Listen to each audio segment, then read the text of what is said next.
You know, for most history, if you thought about Guyana at all, you probably pictured a small, quiet country on the coast of South America, kind of overlooked. But in the last few years, wow, that has changed. A truly massive discovery has put this nation right in the middle of the global spotlight, making it a place of incredible wealth and really intense conflict. So what's the big deal? Well, this is it. Over 10 billion barrels of oil found just off the coast.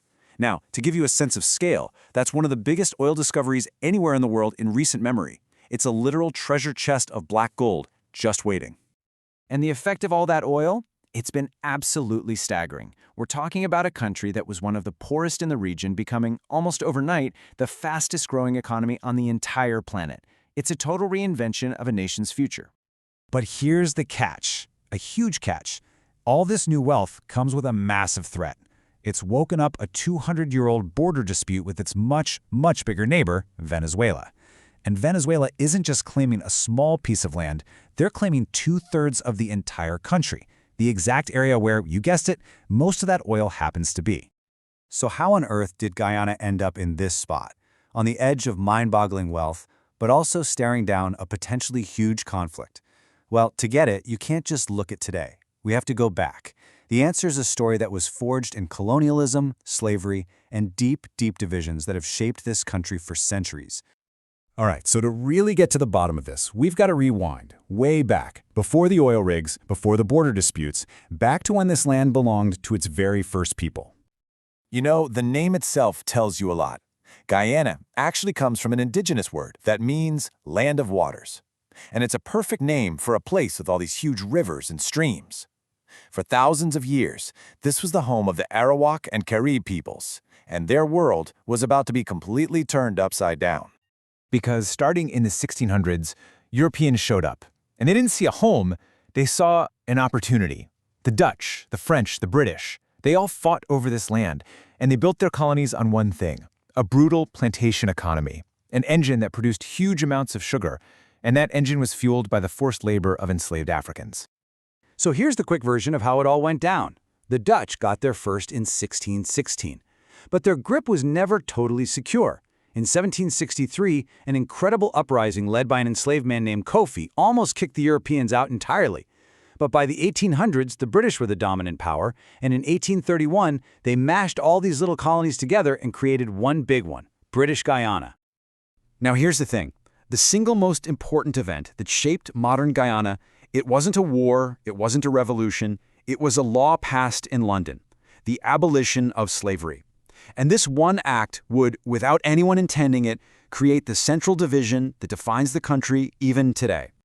Think about it. When slavery was finally abolished in 1838, the newly freed Afro-Guyanese population, quite understandably, wanted absolutely nothing to do with the plantations that had been their prisons. And who could blame them? They left, started their own villages, and built new lives. For the British planters, this was a total disaster. They had a massive labor crisis on their hands. So the solution the British came up with is what created this deep, lasting divide.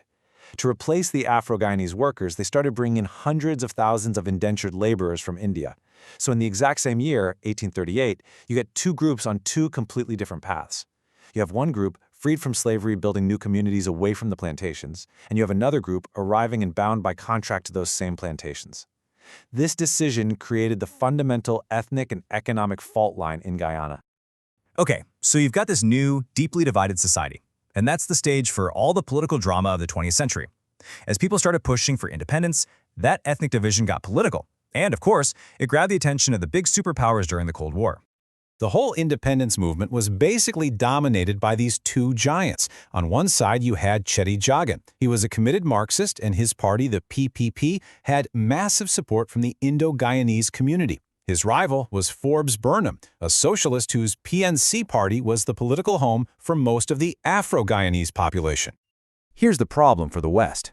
Jagan kept winning elections, but his open Marxism absolutely terrified London and Washington. Winston Churchill himself said Britain had to do whatever it took to break the communist teeth in the colony.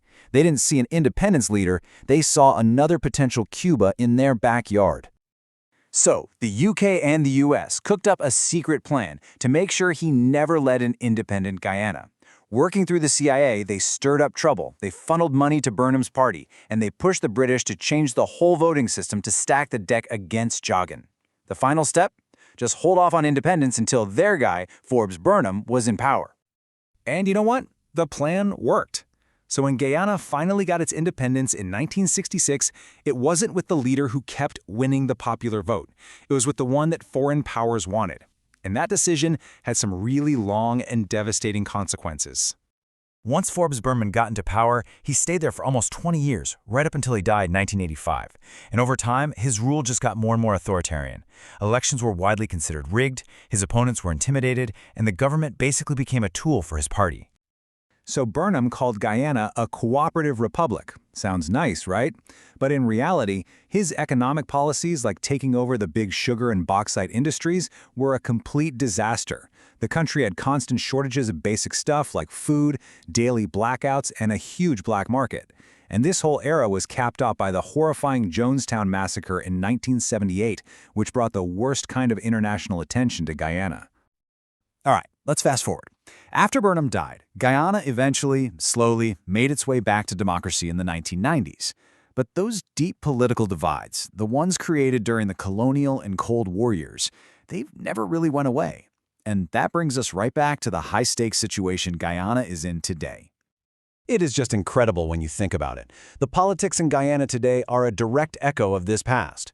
Who people vote for, which parties they support, it all still falls pretty neatly along those ethnic lines that were first drawn all the way back in 1838. And if you need proof, just look at the last election in 2020. The two main political groups are the direct descendants of the parties of Jagan and Burnham. You've got the PPP/C, which is basically Jagan's party, mainly supported by the Indo-Guyanese community, and you have the APNU plus AFC coalition, which is Burnham's party, mainly supported by the Afro-Guyanese community. The old rivalry is still very much alive. Guyana is a really diverse place, but its politics have always revolved around this central tension between its two largest groups, the Indo-Guyanese and the Afro-Guyanese. It's a constant challenge for the country, and this sudden gusher of oil money could either be the thing that finally helps heal that divide, or it could just rip it wide open. And that really is the billion-dollar question, isn't it? Guyana is at a major crossroads.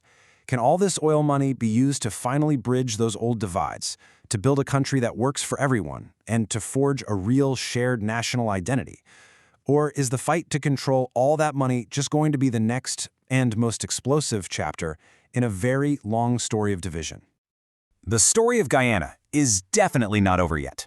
If you want to dive into the complex histories of other countries, you should definitely check out our Quick Country Histories playlist. And hey, if you like this explainer, make sure you subscribe to Notebook Summaries so you don't miss the next one. Thanks for watching.